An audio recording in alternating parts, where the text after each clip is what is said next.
500 pounds on a bench press. No shirt, no spotter. Just cold iron bending under its own weight in a dim Leeds warehouse. The year was 1951, and the man lying beneath that bar wasn't a powerlifter. He was a bodybuilder. His name was Reg Park, and the numbers he moved terrified everyone who witnessed them. You're about to understand how one man changed strength training forever. How a football player from England became the bridge between old-time strongmen and modern muscle. How his methods built Arnold Schwarzenegger's foundation. And how his terrifying strength came from a system so simple that most lifters today completely misunderstand it. But the most shocking part isn't the 500-pound bench or the 700-pound deadlift. It's the secret method he used that modern lifters rarely talk about. Let me take you back to 1949, post-war Britain. Rationing still in effect. Young men returning from service, looking for purpose. Reg Park was 21 years old, working odd jobs, playing football for Leeds United's reserves. He'd never thought much about bodybuilding until a friend invited him to lift weights in a basement. That basement changed everything. Within 2 years, he won Mr. Britain.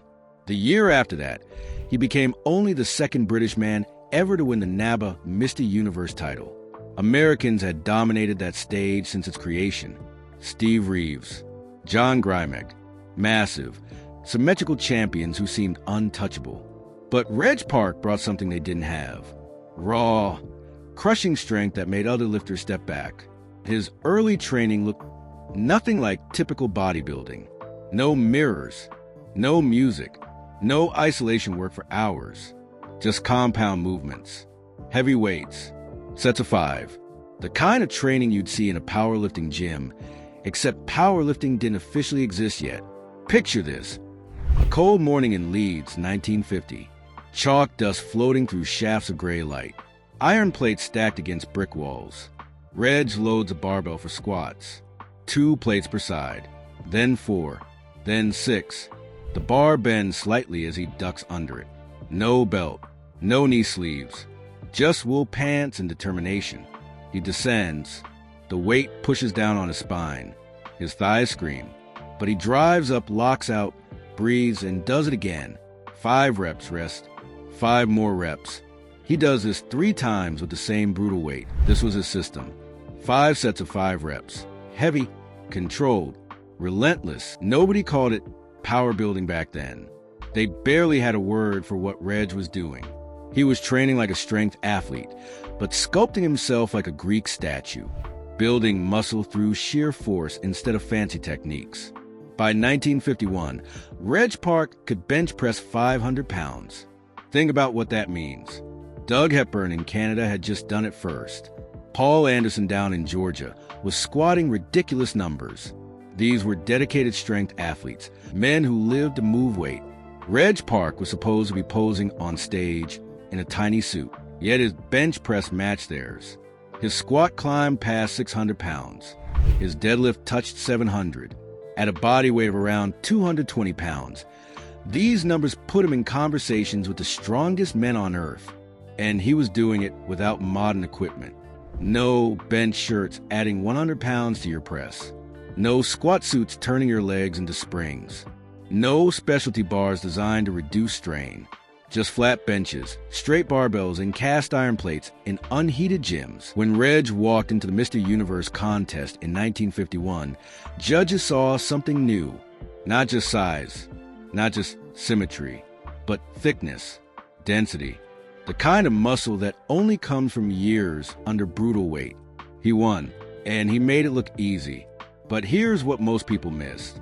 Reg didn't train like a bodybuilder who added some strength work. He trained like a powerlifter who added some physique work. The difference matters more than you think. Let me show you exactly what his training looked like. 3 days per week, full body. Every session built around the same core lifts. Back squat, bench press, power clean, overhead press, and sometimes deadlifts. No complicated splits. No 30 exercise arm days. Just heavy compounds. 5 sets of 5, week after week. He'd start with 2 warm-up sets. Lightweight, getting blood flowing, grooving the pattern. then 3 work sets at the same heavy load. Let's say he was benching 400 pounds.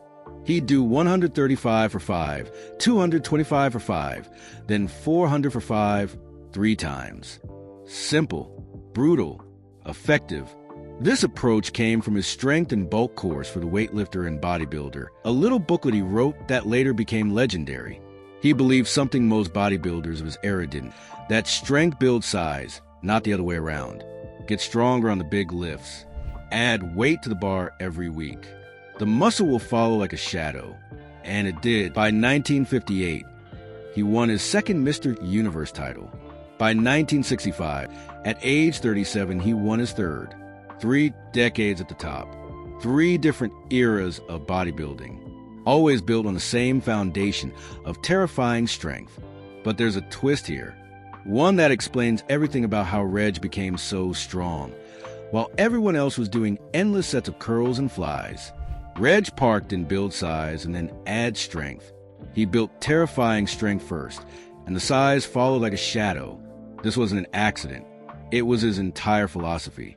He structured his year around long strength phases, sometimes lasting months. He'd spend 12 weeks just getting stronger. Heavier squats, heavier benches, heavier deadlifts, adding 5 or 10 pounds to the bar every week. Modern bodybuilders cycle through mesocycles and deload weeks and periodization schemes. Reg just got stronger for months on end, then refined his look for a few weeks before contests. Think about what that means. While other bodybuilders were chasing the pump and feeling the burn, Reg was chasing another 5 pounds on his squat. While they worried about peak contractions and muscle confusion, he worried about progressive overload. He trained with Olympic lifters, not bodybuilders. He spent time in gyms where men cleaned 300 pounds and pressed it overhead, where conversation stopped when someone loaded 600 pounds for a squat, where strength was the only currency that mattered. And when he walked onto a bodybuilding stage, he brought that strength-built density with him. Judges had never seen muscle like that before. Thick, hard, full, not puffy or watery. Not built from endless volume and light weights. Built from years of moving massive loads through full ranges of motion. His back looked like armor plating. His chest could stop a truck. His legs were carved from oak. And every bit of it came from squats, deadlifts, benches, presses, and rows done in heavy sets of 5. But there's one person who understood this better than anyone. A 15-year-old kid in Austria who saw Reg Park's photo and decided his entire future. Arnold Schwarzenegger. Arnold has told this story 100 times. He was watching a Hercules film at a local theater in Graz. The strongman on screen, fighting monsters and moving boulders, was Reg Park. Not some puny actor in a muscle suit. A real Mr. Universe champion with authentic strength and size. Arnold went home that night and pinned a photo of Reg to his wall. He studied every detail. The width of his shoulders, the thickness of his arms, the way his physique looked powerful, not just pretty. Then Arnold found out Reg's training methods. The 5x5 system, heavy compounds, minimal isolation, long strength phases followed by brief cutting phases. Arnold copied it, built his foundation on it, later refined it and added his own touches. But the core remained Reg Park's blueprint. When Arnold moved to America and started dominating bodybuilding in the late 60s and early 70s, he was using methods he'd learned from Reg: heavy squats, heavy benches, heavy rows, strength first, detail later. And when reporters asked Arnold about his influences, he always mentioned Reg Park first. His hero, his mentor, the man who showed him that bodybuilding without strength was hollow. They stayed close for decades. Reg traveled to contests where Arnold competed, offered advice, watched his protege become more famous than he'd ever been, and never seemed bitter about being overshadowed. Because Reg Park wasn't chasing fame. He was chasing weight on the bar. Let me paint you another scene. It's 1963. A British newspaper reporter visits a gym in Leeds to write a story about local athletes. He's heard rumors about a bodybuilder who lifts like a powerlifter, decides to see for himself. He walks into the gym, sees Reg Park setting up for bench presses. The reporter expects a show. Some ego lifting with bad form, and loud grunting.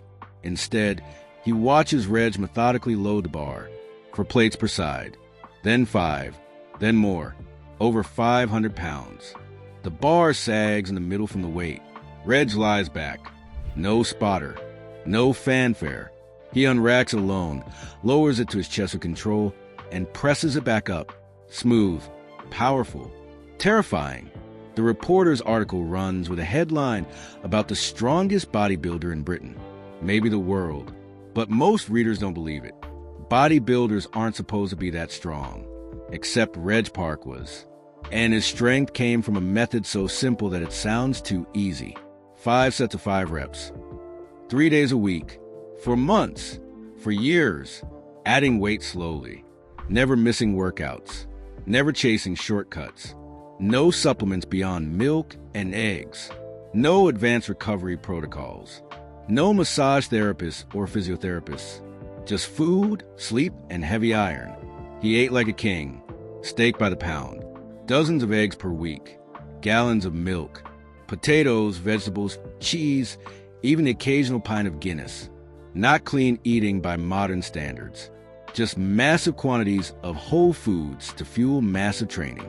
His body responded by growing denser, thicker, stronger, year after year. By the mid-1960s, Reg had moved to South Africa.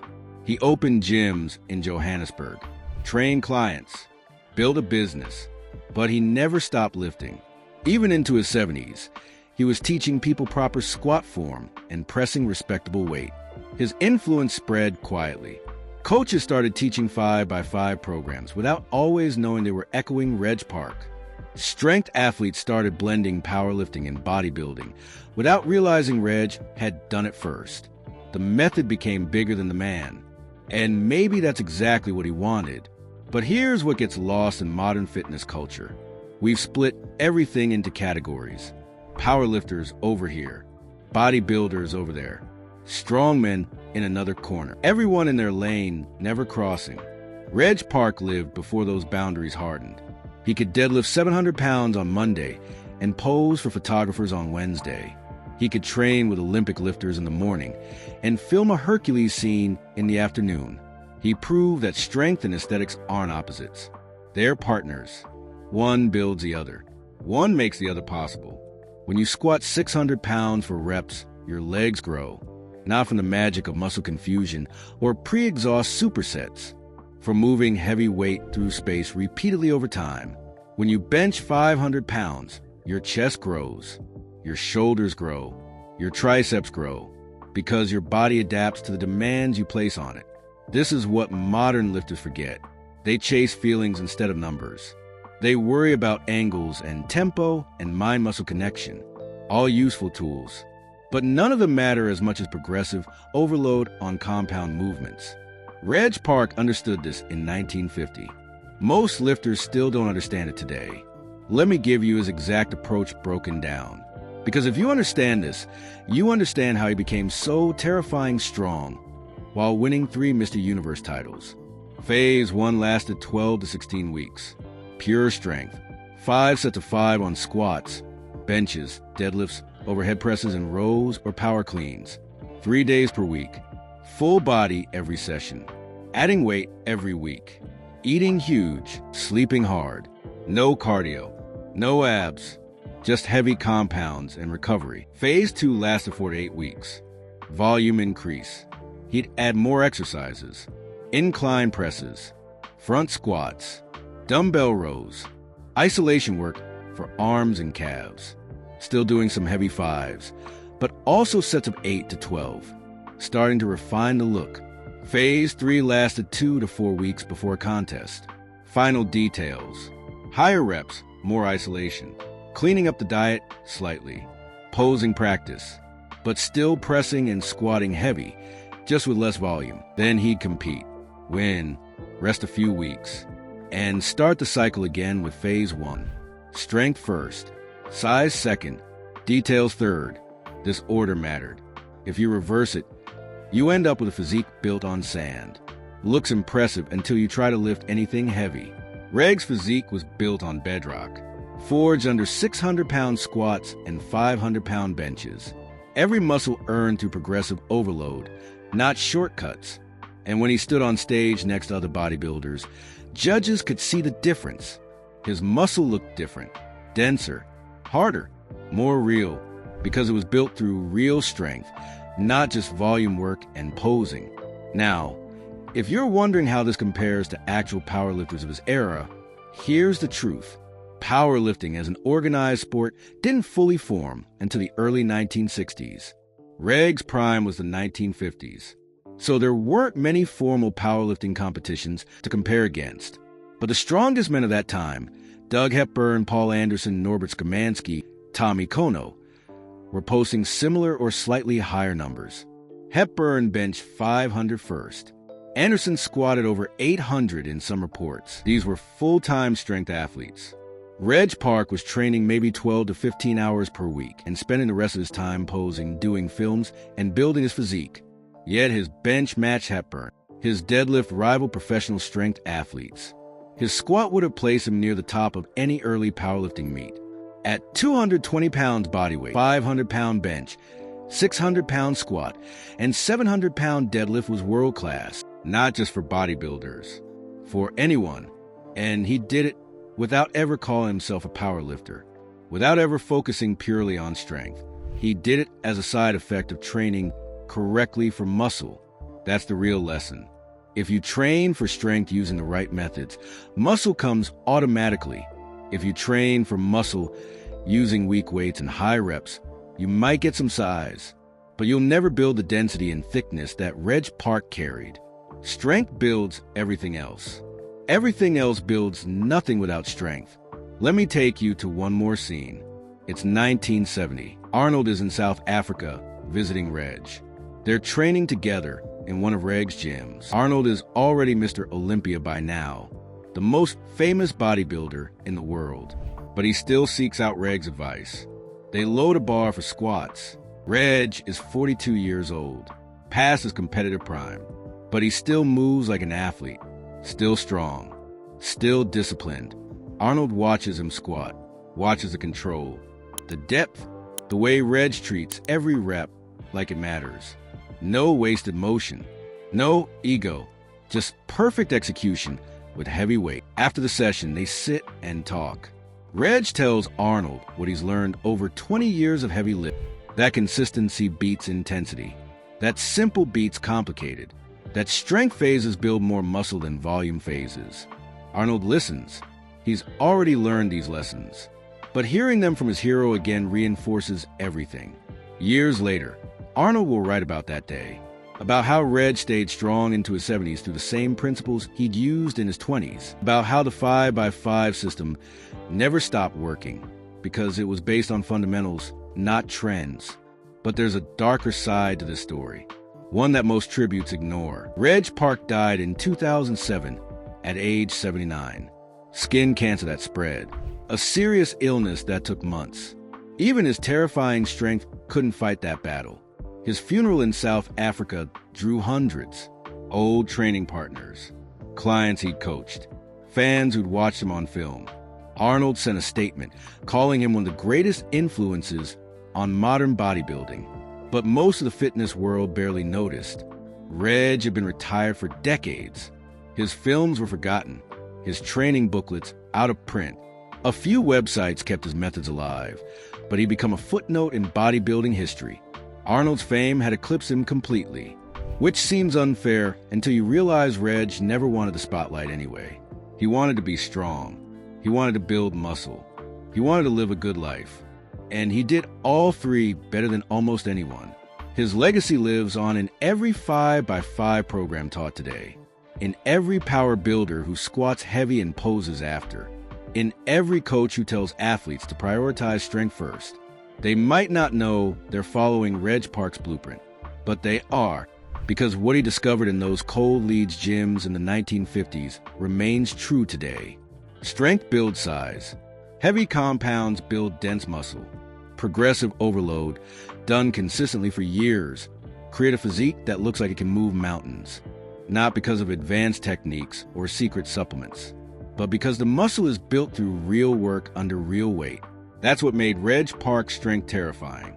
not the numbers themselves, though they were impressive, but what those numbers represented.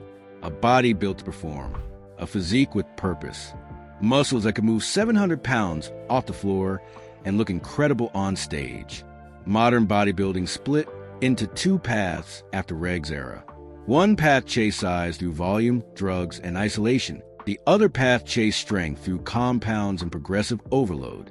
Both paths produce results, but only one produces the dense, powerful look that Reg Park carried. You can see it in old photos, the thickness through his back, the width of his chest, the way his arms looked like they could bend steel. That's not volume-built muscle. That's strength-built muscle. And if you want that look today, you have to train the way Reg trained. Heavy, simple, consistent, for years.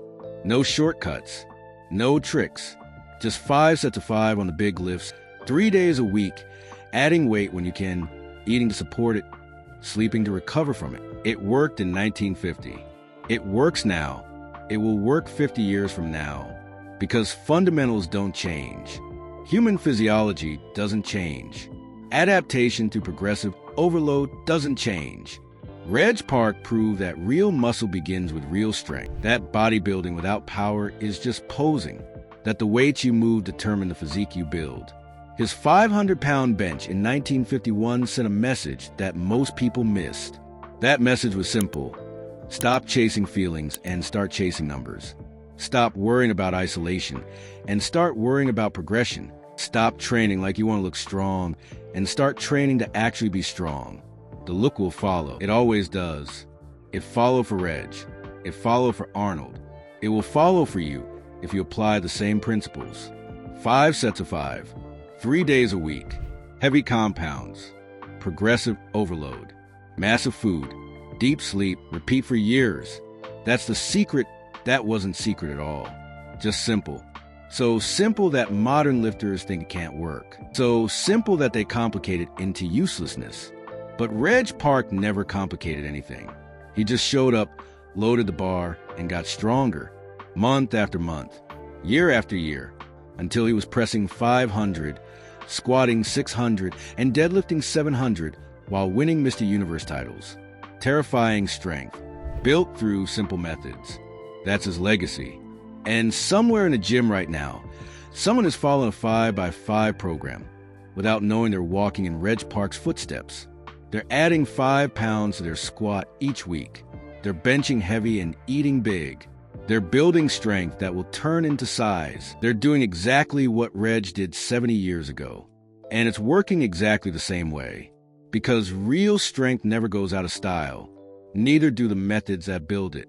Reg Park understood this before powerbuilding was a word. Before the internet democratized training information. Before strength sports split into separate federations. He understood that muscle and power are partners, not enemies. And that understanding made him one of the most important figures in strength history. Even if most people don't know his name,